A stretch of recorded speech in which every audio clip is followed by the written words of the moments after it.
2004 की है, जनवरी की है, आज से 20 साल पहले की है। और मुख्तार अंसारी का जो भय का साम्राज्य था वो चरम पे था कि वो खुली जीप में मऊ दंगों में घूमता था जहाँ कर्फ्यू लगा है। तो मैंने स्टैंड लिया उसके प्रति कि नहीं, ये गलत है और ये इसको जेल जाना होगा। लेकिन मुलायम सिंह की सरकार तत्कालीन अल्पमत की सरकार थी, किसी भी कीमत पे इसको बचाना चाहते थे। तो मैं तो अपनी ड्यूटी कर रहा था। अगर मुझे ये ड्यूटी केवल करने दिया जाता, मुझे सपोर्ट की कोई ज़रूरत नहीं। 2004 की है, जनवरी की है, आज से 20 साल पहले की है। और मुख्तार अंसारी का जो भय का साम्राज्य था वो चरम पे था।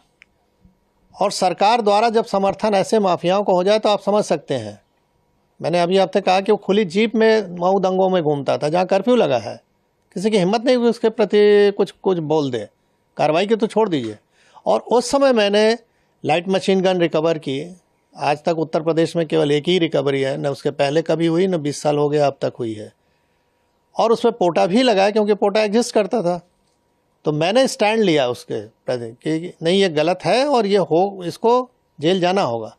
लेकिन मुलायम सिंह की सरकार तत्कालीन अल्पमत की सरकार थी, किसी भी कीमत पे इसको बचाना चाहते थे। और उन्होंने अंत में हम लोग पर प्रेशर बनाया, अधिकारियों पर प्रेशर बनाया। जब कोई नहीं सुना तो आईजी जोन जो थे उनका ट्रांसफ़र, डीआईजी रेंज का ट्रांसफ़र, एसएसपी एसटीएफ हमारे थे उनका ट्रांसफ़र। और अंत में ऐसा माहौल बनाया गया कि मुझे भी रिज़ाइन करना पड़ा 15 दिन बाद ही। लेकिन मैंने रेजिग्नेशन में लिखा और जनता के सामने इस चीज़ को रखा आप लोग के माध्यम से कि देखिए, जनता पॉलिटिकल सिस्टम में आप ही ने चुना है इस सरकार को। और किस तरह की ये सरकारें चल रही हैं कि जो माफियाओं के निर्देश पे काम कर रही हैं। हम लोग चुन के आते हैं, सेलेक्ट होते हैं, यानी जब तो बोला जाता है कि आप पब्लिक सर्वेंट हैं। आम बोलचाल की भाषा में हम कहते हैं गवर्नमेंट सर्वेंट है और हो गए हम पार्टी के एजेंट अगर काम करें जिस तरह से वो कह रहे हैं। तो ये गिरावट की स्थिति बहुत ही खतरनाक थी। धीरे धीरे इस पर लगाम लगा है। न्यायालय में अब निर्णय आने लगे हैं जो कभी नहीं आते थे, दशकों तक, 2-2 दशक तक नहीं आए, अब आ रहे हैं 3-3 दशक के बाद। तो स्थिति बदली है, नो डाउट। और उसका नतीजा आप लोग देख रहे हैं कि अपराध में कुछ भी हो रहा है। नहीं, स्वाभाविक है। अगर शासन प्रशासन, हम तो किसी सपोर्ट की भी उम्मीद नहीं करते थे, हम तो अपने दम पे रिकवर किया, मैंने अपनी टीम के साथ।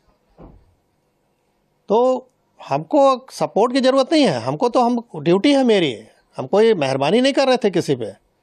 हमारी ड्यूटी है कि ऐसे असामाजिक तत्वों को रोका जाए जो जनता के लिए कहर बन सकते हैं। तो मैं तो अपनी ड्यूटी कर रहा था। अगर मुझे ये ड्यूटी केवल करने दिया जाता, मुझे सपोर्ट की कोई ज़रूरत नहीं। सपोर्ट तो सिस्टम बना हुआ है गवर्नमेंट के कि हमको फोर्स दे रखा है, हमको आर्म्स एम्युनिशन दे रखा है। तो हम तो अपना ड्यूटी अगर खाली निभा दें ईमानदारी से तो जनता को अपने आप राहत मिल जाए। कहावत है कि पुलिस अगर चाह ले तो पत्ता नहीं खड़क सकता, ये हकीकत है। मैंने एज ए डिप्टी एसपी, बहुत छोटा पद था, बड़ा पद नहीं था, लेकिन जहाँ भी रहता था 3 से 4 थाना क्षेत्र जो भी मेरे अंडर में रहे, उसमें किसी की हिम्मत नहीं है, मजाल नहीं थी कि कोई माफिया आके इंटरफेयर कर ले और कुछ वारदात कर ले। क्योंकि उसको मालूम था कि इस अधिकारी के मत्थे चढ़ गए तो हमारी जान जानी है, हम बचेंगे नहीं। आपकी कार्रवाई के बाद फिर आप पे दबाव बनाया गया? वही के दबाव नहीं बनाया गया होता तो मैं इतनी अच्छी नौकरी क्यों छोड़ता भाई। जब मुझे लगा कि मैं अब कुछ नहीं कर सकता इन लोगों के सामने, तो कम से कम बाहर आके जनता को तो बताऊं कि हो क्या रहा है। शायद अगर हम नौकरी में रहे होते तो ये पक्ष कोई देख ही नहीं पाता कि किस तरह का दबाव बनता है।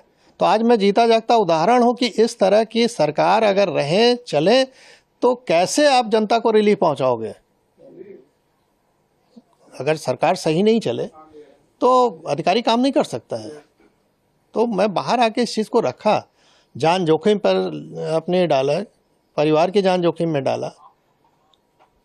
स्वाभाविक है कि अच्छी नौकरी के बाद हम कहीं अगर नौकरी प्राइवेट भी ज्वाइन करने तो इनके कॉल चले जाते थे कि इनको निकालिए अपने यहाँ से।